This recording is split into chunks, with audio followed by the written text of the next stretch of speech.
নমস্কার বন্ধুরা, কেমন আছেন সবাই? আজকে খুবই অসুস্থ, যার জন্য একদম ভিডিও করতে পারিনি। সন্ধেও পেরিয়ে গেল, রাতের খাবার বানাবো বলে এসেছি। পায়ে খুব আঘাত লেগেছে, পায়ের আঙুলটা ভেঙে গেছে, যার কারণে আমি একটু রেস্টের মধ্যে ছিলাম। তো এখন একটা প্যান বসিয়ে একটু সিমইয়ের পায়েস বানাবো। ওই জন্য আমি এখানে দুধগুলো সমস্ত ফুটিয়ে রেডি করে নিয়েছি, মিল্কমেড নিয়েছি এখানে আমুলের, এই দিয়ে বানাবো আজকে। তাহলে সিমইটা একটু হালকা রোস্ট করে নেব। আমি এখানে হলদিরাম প্রভুজির সিমইটা নিয়েছি, জ্বালিয়ে দিয়েছি আজটা।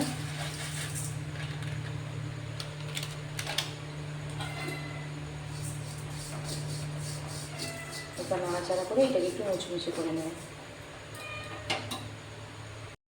সিমইটা বেশ হালকা করে আমি ভেজে নিয়েছি।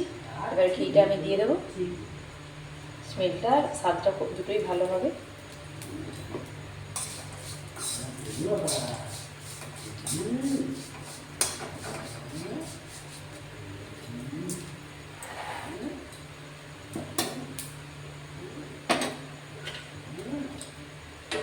এখানে আমি গরুর দুধ 500 গ্রাম, এটাকে ভালো করে বয়েল করে রেখেছি। ওর মধ্যে আমি সিমইটা মশলা ভালো দিচ্ছি, দিয়ে দেবো আস্তে আস্তে।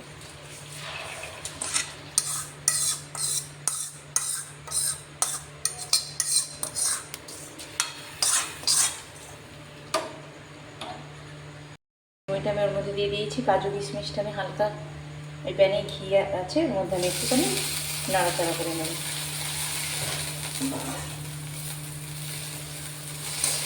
এটা দেখতে আরও ভালো লাগবে।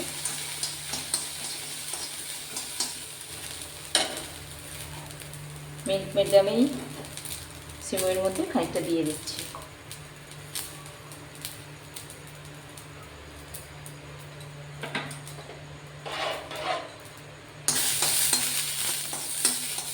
এটা হয়ে গেছে।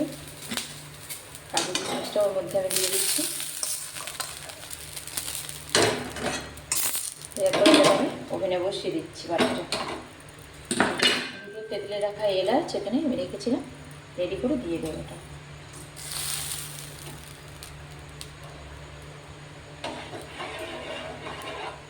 এবারে এর মধ্যে চিনি দেবো।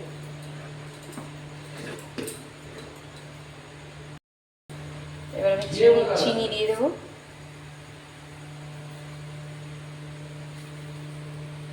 মিষ্টিটা আপনারা যে যেমন খাবেন সেই মতো দেবেন।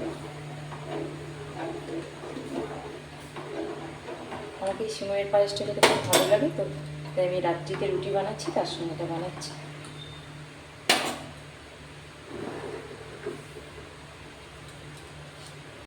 বন্ধুরা, সিমইয়ের পায়েসটা রেডি হয়ে গেছে, খুব সুন্দর দেখতে হয়েছে।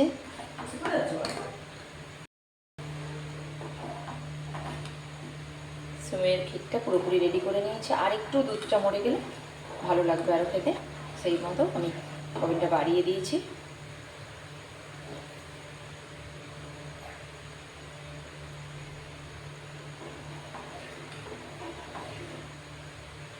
গ্যাসটা আমি বন্ধ করে দিচ্ছি। সিমইটা পুরোপুরি রেডি হয়ে গেছে।